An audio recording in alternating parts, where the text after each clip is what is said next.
All right, here we are. So I'm deciding to do this mini vlog with the Osmo Nano, and I've always been wanting to create a vlog. I never really had the time, or I'm tired of carrying like giant equipment everywhere with me to do these vlogs. So I figured this would be a good way to just shoot a really boring day of cleaning so you can see the type of quality you're gonna get if you do purchase this Osmo Nano. Today what I'm doing is cleaning up a lot of my equipment, throwing away a lot of old equipment that I don't need, organizing, and getting ready for the rest of the week. We have 5 shoots this week, so I'm just gonna get everything ready today, so that way we have a smooth week. Let's get it.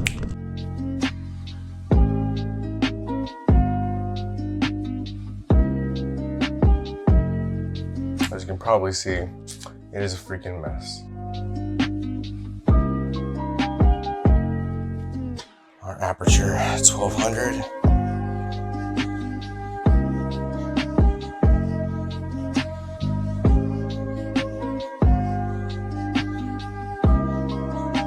Right, inside perspective, this camera perspective, it probably looks like I'm doing a good job, but there's just so much more to film. Okay. Let's figure out what else we're gonna do.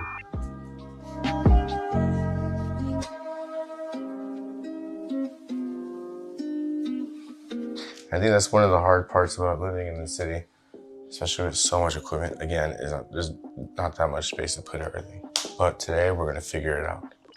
Well, I guess we can start with the C-stands. Let's just start there.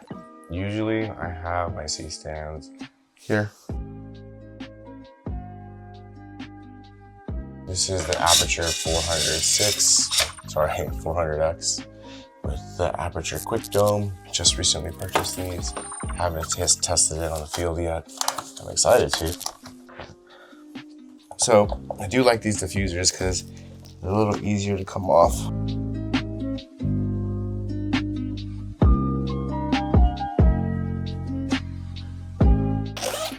All right, 400X is ready to go for tomorrow. Man, see a lot of mess. Removing the C-stands so that way we can have more space. Now, I really try not to have my C-stands in my car. I know that it's pretty convenient, especially when you have multiple shoots a week. We might end up doing that starting tomorrow, but for today, what we'll do is we'll put all of our C-stands in a row, and then when we pack tomorrow morning, we'll understand what C-stands we need to take, how many we need to take, and if we need to keep them for the rest of the week, we'll keep them in the car. Awesome. So for now, I think we have the C-stand part down. So let's go organize that closet. But while we're vlogging with the Osmo Nano, I figure might as well actually talk about the Osmo Nano. I've been using this for maybe 3 months, maybe 4 months, maybe a little bit longer than that. And I actually really love it. As you can tell, I'm a full-time filmmaker here in Washington, DC, and it's actually very tiring having to pull out your cameras every single time I want to make content.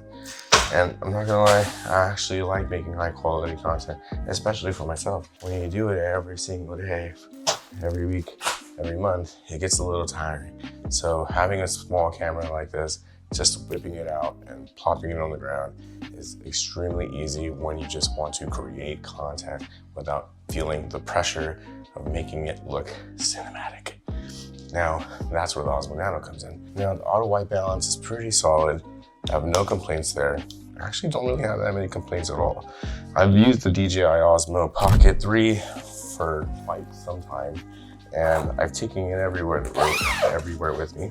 I've gone to Japan, I've gone to Colombia, California, I've been in a lot of places with the Osmo Pocket 3, and I really liked it. The reason why is because you get those nice, smooth 60 frames per second pans. But at the same time, you also have a little stick on you. And it's not that bad, especially if you're used to having a little stick.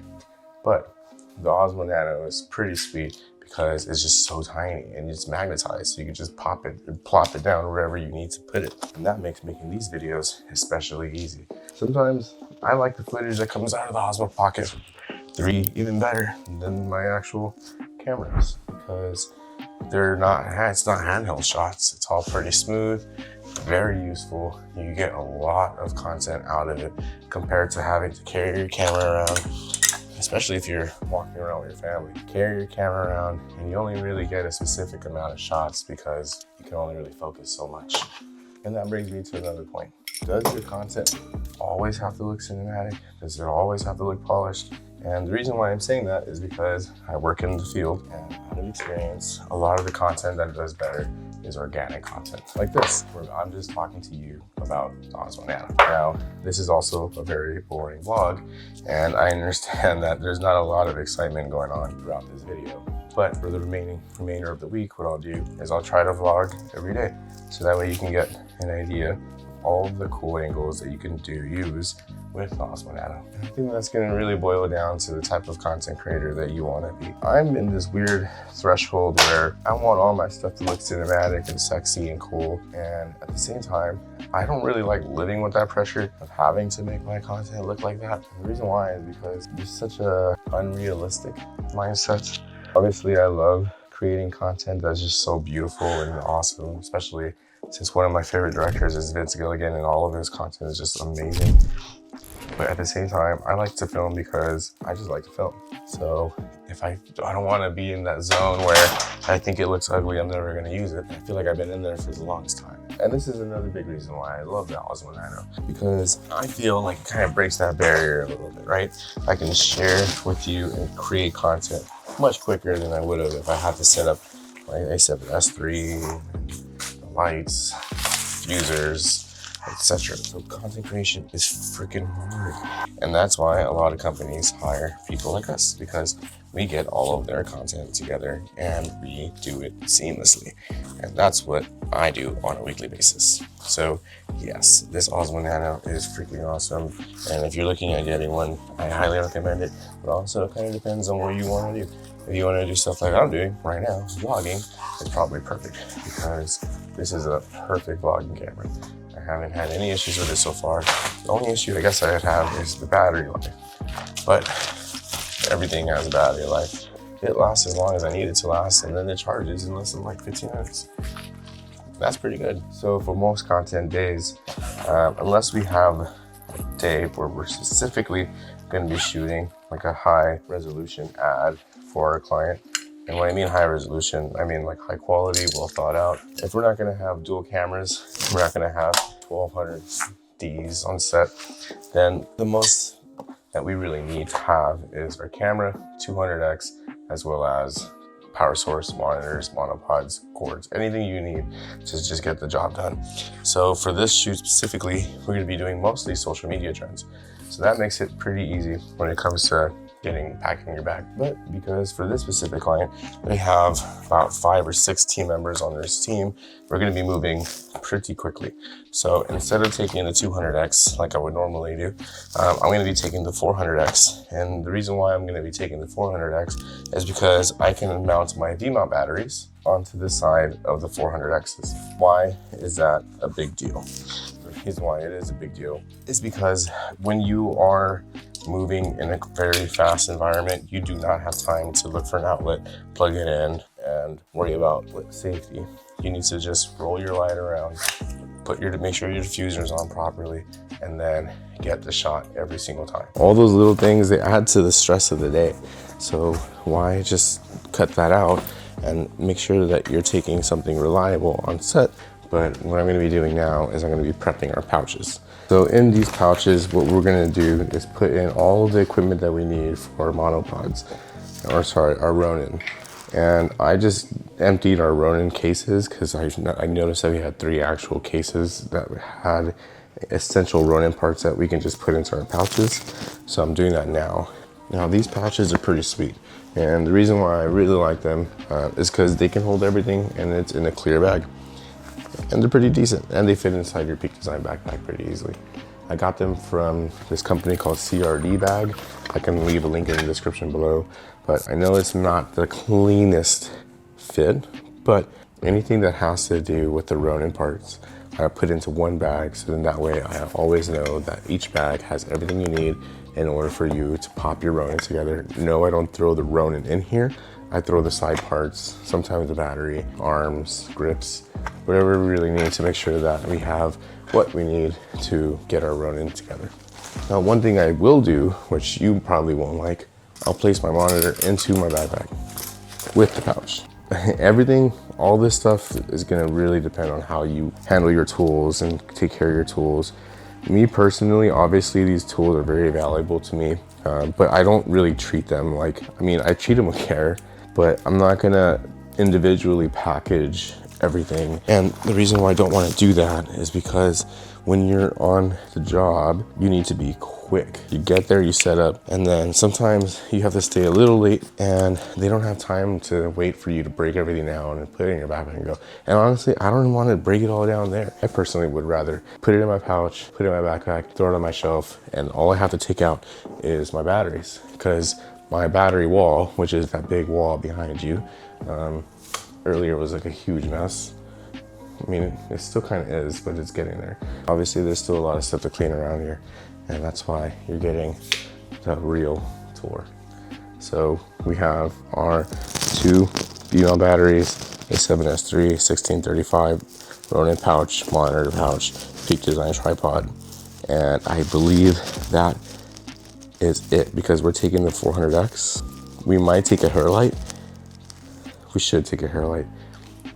I'm gonna end up taking a nanlite holder, which, boom. So we'll take a nanlite holder. The reason we're gonna take a nanlite holder is because we are going to use this as a hair light, because this client we're gonna be shooting ads for, and I just want these to give more of a pop. I don't want it to just be just one light source coming through. So I just wanted to have that option now. And that's essentially how we pack the bag. Obviously, I need to take my laptop, mouse, all that stuff. But the essentials are inside the backpack. By the way, this is the Peak Design 35 liter or 45 liter.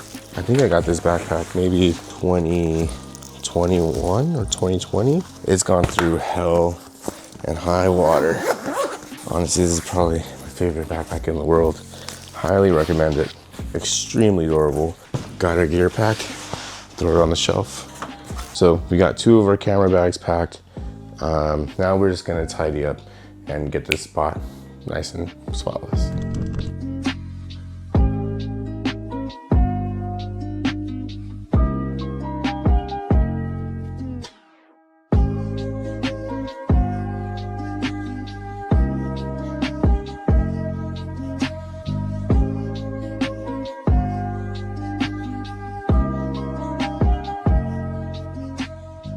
But we're almost at the end of our video here. So welcome to my garage. We're inside of our car where I'm cleaning up the last remnants of our previous shoot. I was using our 1200D, and I didn't have time to put everything away properly. So we're doing that now. And then I'm gonna do a deep scrub on this car because it's filthy. I'm sure you're aware once all your stuff is messy and dirty, it kind of messes with your mental state of mind, you know? I have to have everything like clean or else, and I'm not trying to say I'm a neat freak because I'm definitely dirty and I'm the main reason why our entire house gets dirty. Laura is super clean. I'm the one that's like just throwing everything wherever.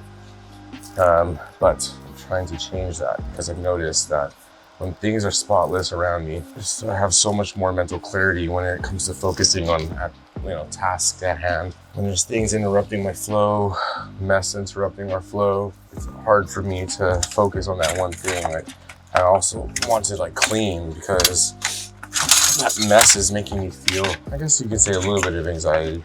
So what we're gonna do now is we're gonna clean this hoe up and then we're gonna get it spotless. I got a couple stands in here, I got a couple tripods in here. We'll take it upstairs, get it all cleaned up, and then I'll show you how it looks when it's over, I guess. One of the cool things about living in an apartment in DC is that if you get a garage, it's so much safer.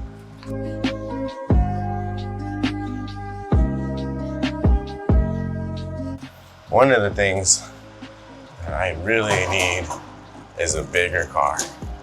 As you'll see, this big guy, I use it on occasion for the 1200D, sorry, I don't know why I keep calling it an X, but it barely fits in my car.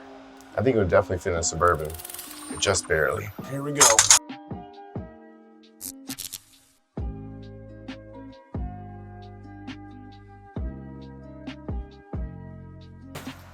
let's put this into perspective.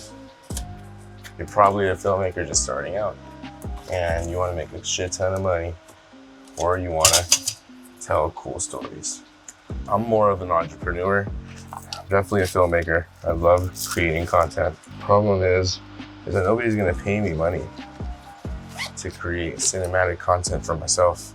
It's definitely something I'm going to pursue in the future. It's kind of like my hobby of drawing. I love drawing. I absolutely love drawing. And I do. I feel most at peace when I draw, and it's very satisfying. But it doesn't pay the bills. And we live in a world where you need to pay your motherfucking bills. So yes, the content we create is a ton quicker, and it's because we get a lot more of the time that's allotted to us. Because again, a lot of times we don't need that big stand. And honestly, you can probably get away with using the black stands that you can find on Amazon for $50. You don't really necessarily need C-stands if you're starting out doing businesses, but it's probably really healthy to know how to use them, especially if you're trying to get into this industry and make it bigger, I guess, do some cinematic content in the future. But back to this Osmo Nano, isn't it pretty sick? All the little angles that I can do without even like stressing about it. Obviously doing a lot right now, and carrying this little camera with me is just pretty cool because I don't really need to like worry about it. I just pop it on there and then boom, we're good to go. So I guess this is probably the point where I should leave you, because everything else from now on is pretty much just gonna be me talking and ranting. And if you stayed for this long through, I condemn you. Thanks. I don't expect you a lot of views in it, but maybe I give you a cool perspective from like a filmmaker, the things that you have to do in order to be ready for your shoot the next day or the following week. Because today I basically caught up with my entire system while being sick for the entire week and then prepping for this week. And in order for you to just have like a successful week and move really fast, you have to just keep everything spotless. So if anything, welcome to my little Osmo Nano vlog, a day in the boring life of prepping for work. Until next time.